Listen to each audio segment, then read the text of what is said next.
Ab workouts can be so counterproductive, they actually hurt your progress. Just because you're doing lots of ab exercises doesn't mean that you are building those ab muscles that give you that beautiful six-pack. So if you are doing any of these 5 common mistakes, you have little chance of getting to see those sleek, sculpted abs that you are working so hard for.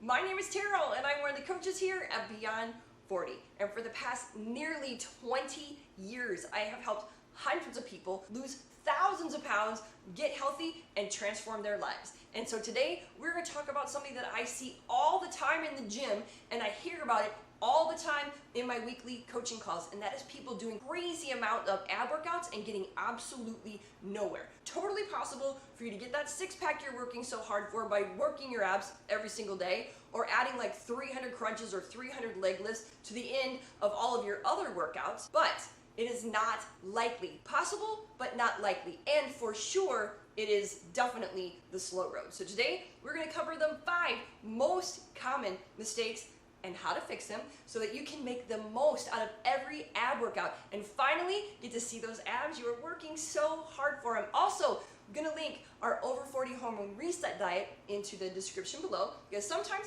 we gotta shed a little bit of fat before we can really get those abs to pop out. So if you need a little bit of help with that, go ahead and check it out. Okay, let's jump into these, because number 1 isn't just the first one that I want to talk about. It is the actual most important. It is the one that is most common. It is the one that makes the biggest difference when you change it, and it is the most important one. So I probably should have saved it till the end, but anyway, stick with me because all 5 are super important, but this one is so important. I need you to hear it, and that is not using weighted exercises. Please use weighted exercises. I'm certain that you know what progressive overload is, but the actual definition is the gradual increase of stress placed on your body during training. Now we need this stress or load in order to build muscle. This is what actually triggers the muscle to build, or even better, it helps your body to not let muscle go when you're dieting or you're doing other kinds of cardio exercises or training. Now this stress can come from intensity, it can come from speed, and it can come from weights. Weights is the easiest, and you're less likely to get injured, and you're going to see the results the quickest. So most people, they know this. For every other muscle group on their body, everybody is constantly increasing the weights that they use for curls, the weights that they use for squats. Every single day I hear people tell me, oh my gosh, my legs are so sore, or my shoulders, what did you do to me? I can barely wash my hair, which I love it. You should be sore. You should be sore all the time. I mean, not crazy debilitating sore, but you should be sore. But then in the same conversation, they'll say, oh, my abs, I can't really get my abs sore. I just train them all the time and they're, I can't get them sore.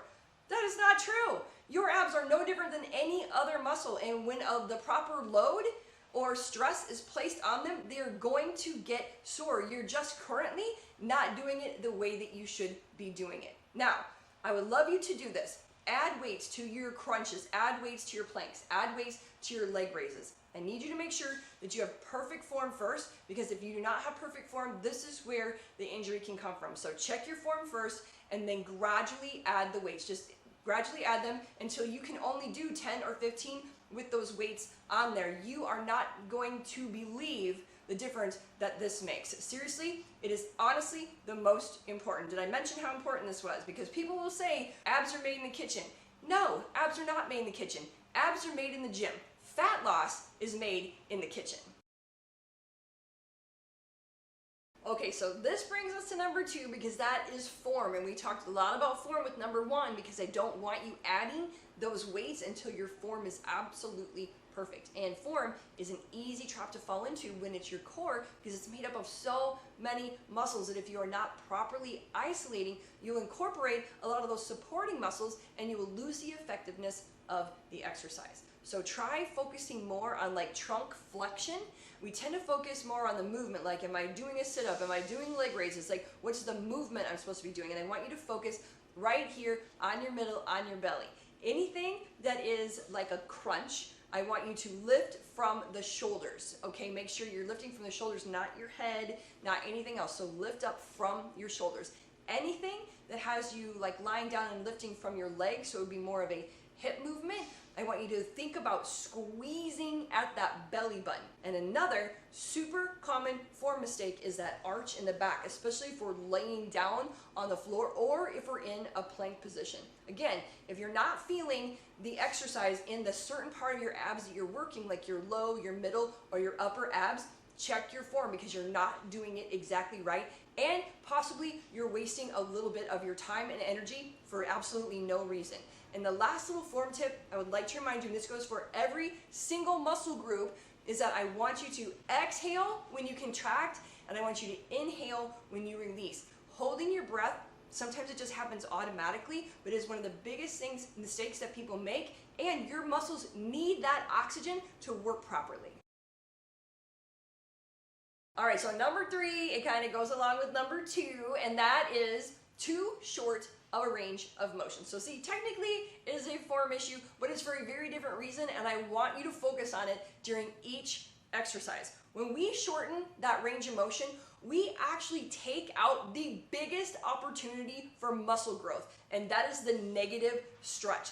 This is where the muscle breakdown happens, and when we're actually stimulating or triggering muscle growth, when we release the weight at the eccentric movement or the eccentric part of the exercise, and when we get all the way to that stretch before we contract again, that is so important.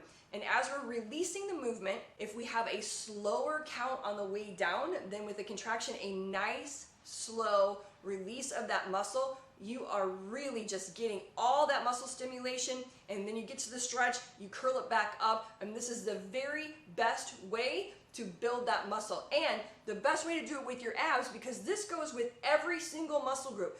Get a big range of motion, stretch those muscles out before you contract them, but the best way to do it for your abs is with a decline bench or a stability ball, because especially that stability ball, because you can get all the way back and then you can crunch all the way up with that, and that puts a big stretch in there and makes a big difference. And this is by far, not just for your abs, but for every muscle group on your body, the biggest like insider secret to muscle growth.